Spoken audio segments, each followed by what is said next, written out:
likes of Evil Dead Rise, Talk to Me, Infinity Pool, Megan and Suitable Flesh, 2023 was another banner year for horror. While getting any film made is an achievement in itself and represents some form of success for those involved, not every horror picture can be a home run, and last year sadly served up some hugely disappointing offerings.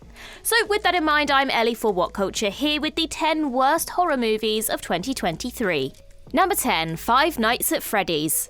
It may have proven to be a commercial success, but the long-awaited adaptation of the Five Nights at Freddy's video game series committed the cardinal sin of being just, well, really boring. Clocking in at nearly 2 hours, this plodding, backstory-stuffed feature turned out to be an extremely tame take on the Freddy's concept, even accepting the film's PG-13 rating.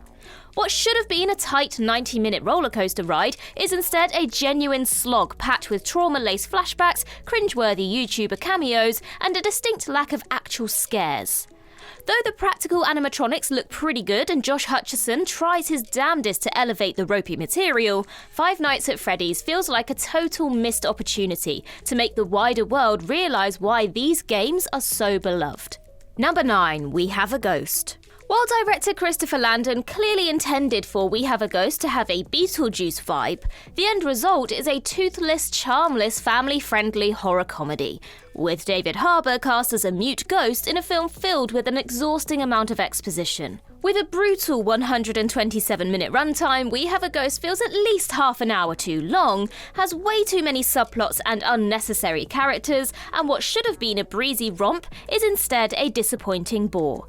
Sadly, this just ends up being a forgettable Netflix original for which its $50 million budget could have been far, far better spent on developing other projects. Number 8, Insidious The Red Door.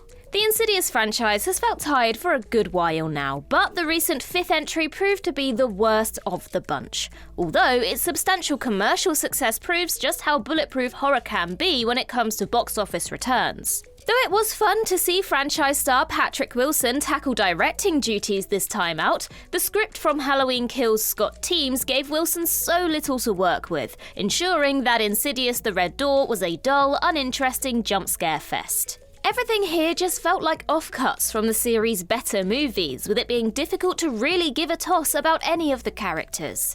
Sure, decent production values and some solid performances stop The Red Door from being a total train wreck, but it's still such a bland, unimaginative picture that's lacking any sort of genuine personality. Number 7, Pet Cemetery Bloodlines. Now you may well have missed it, but yes, 2023 brought another Pet Sematary movie. And not just that, but this movie is actually a prequel to the 2019 Pet Sematary remake. Quietly dumped onto Paramount Plus shortly before Halloween, Pet Cemetery Bloodlines is a rather tepid attempt to create a Pet Sematary universe. Unfortunately, nobody was asking for that, and likewise, nobody was looking to go back 50 years and into the backstory of Judd Crandall. Sure, it's decently shot and the cast is fine, but the script has incredibly little of interest going on, in turn wasting talents from the likes of Henry Thomas, Samantha Mathis, Pam Grier and David Duchovny. Bloodlines is just completely beige, to the point that you'll forget you've ever watched it or that it even exists. Where franchises are concerned, sometimes dead absolutely is better. Number 6, All Fun and Games. All Fun and Games certainly boasts an amusingly unhinged premise, that being a cursed knife that unleashes a demonic force which forces a group of Salem teens to play messed up versions of childhood games, but as ever, it's all about the execution. Even with solid lead performances from Asa Butterfield and Natalia Dyer, this feels less like a knowingly campy genre effort and more like a generic slasher desperately trying to present itself as something different and more interesting. All Fun and Games just isn't nearly as entertaining as its premise might imply, and even with a brief runtime of just 76 minutes, this thing still feels overstuffed with tedious backstory rather than just focusing on the gnarly meat of the matter. Had things gotten more creative with the actual games part of the setup, this could have been a sick shaggy dog of a horror movie, rather than the painfully unremarkable one that we sadly got. Number 5, The Exorcist Believer. Expectations weren't exactly high for David Gordon Green's Exorcist sequel in the aftermath of the opinion-splitting Halloween Ends, but it's quite possible that the director made something even worse with The Exorcist Believer. Soulless is very much the word for this by-the-numbers supernatural horror film that feels like somebody took an original spec horror movie script and rewrote it into an Exorcist film. First and foremost, this is a boring follow-up to William Friedkin's masterful original with no fresh ideas of its own. Or not any good ones, at least. Its musings on faith and religion feel scattered and pandering, leading to a properly silly and eventually heinously cruel third act that all feels tonally out of step. But Believer's gravest sin lies in how it brings back Ellen Burstyn for a thankless Chris McNeil cameo which, by her own admission, she only agreed to in order to fund a scholarship programme for acting students.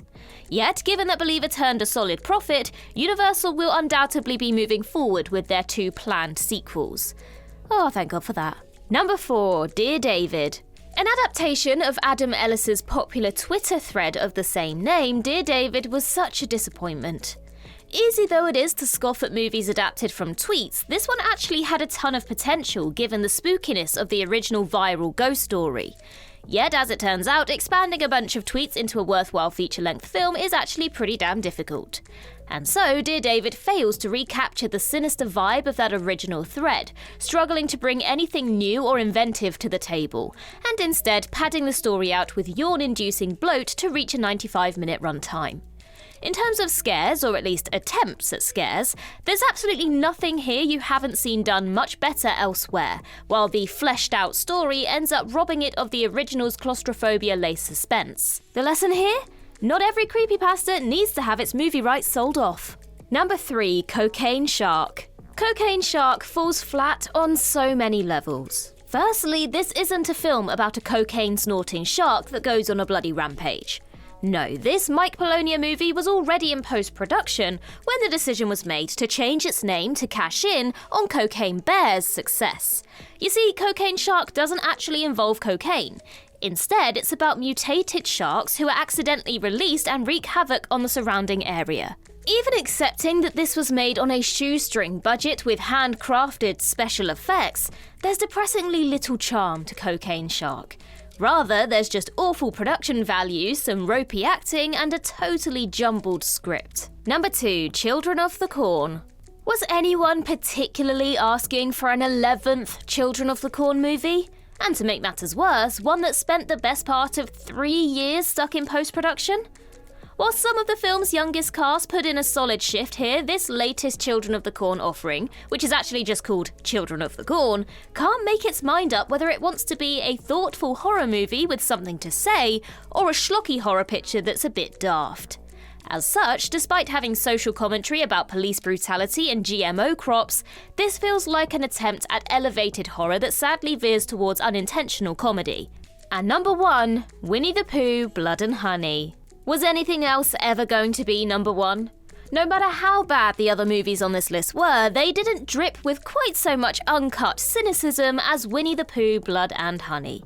Because Winnie the Pooh entered the public domain in 2022, filmmaker Reese Frake Waterfield opted to turn Pooh and Piglet into a duo of slasher film villains, the result of which is this aggressively unimaginative effort. Yes, the proposition of seeing such beloved characters turned into twisted, murderous figures is certainly an intriguing one, but the end result is a film which screams bare minimum effort and totally bungles what is clearly an attention-grabbing concept. The cheap Pooh and Piglet masks, the ridiculous CGI gore, the extremely dull colour palette, and the lack of energy on display here. It all combines to make Blood and Honey such a disappointment. Still, from its $100,000 budget, Blood and Honey grossed over $5 million, meaning that a sequel and a universe of horror films created around Bambi, Peter Pan, and others are now on the way. Yes, really.